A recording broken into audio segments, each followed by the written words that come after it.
warned you this would happen back in the North. I warned you, but you didn't care to hear. Well, hear it now.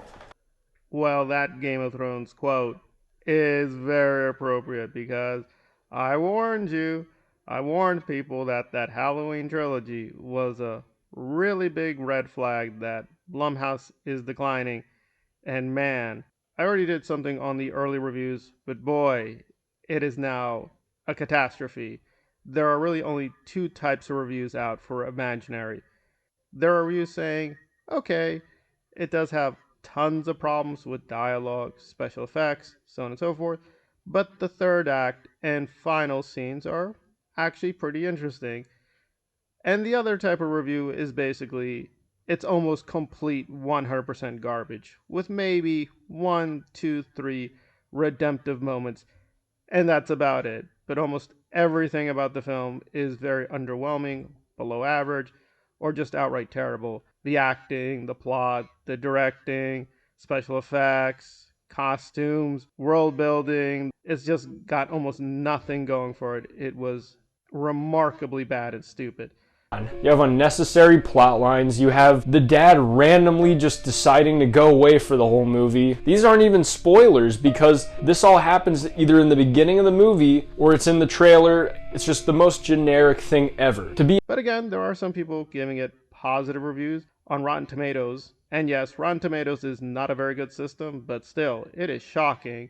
At this point, the last time I checked, it was at 31%. So a small minority of critics gave it fairly positive reviews, but even those positive reviews were like, oh yeah, there's a lot of problems. This thing has all kinds of problems. So even for those people saying it's okay, they're not denying that this thing is riddled with insane stupidities and just never quite reaches its potential at all. So what is Imaginary? Well, I will do one fact correction. Apparently the trailer is teasing it's a big bad teddy bear who's terrorizing the children's. Oh, no, no, no. There is way more.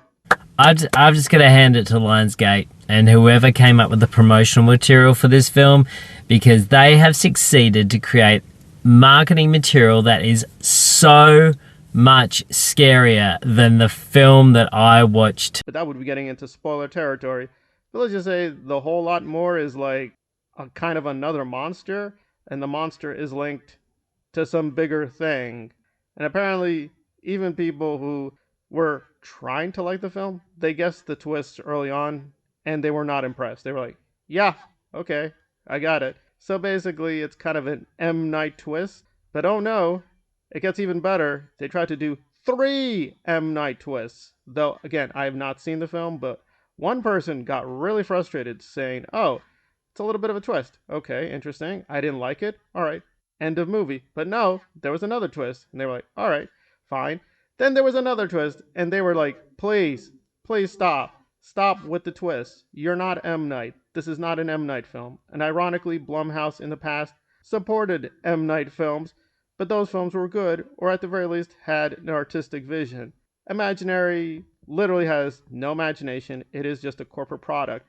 And Blumhouse has been for a while just pumping these things out. But hey, I would have to admit there is a fan base for the Halloween trilogy, which I consider an abomination. But some fans appreciated that perspective on Michael, and Michael at least looked decent. But this film, not just low budget, it is low effort all the way through. It is embarrassingly low effort, even for Blumhouse. Not only that, but they put comedy in like dumb spots. Spots where you think it'd be serious, they just throw in a joke. I don't know, that was, kind of dumb, along with...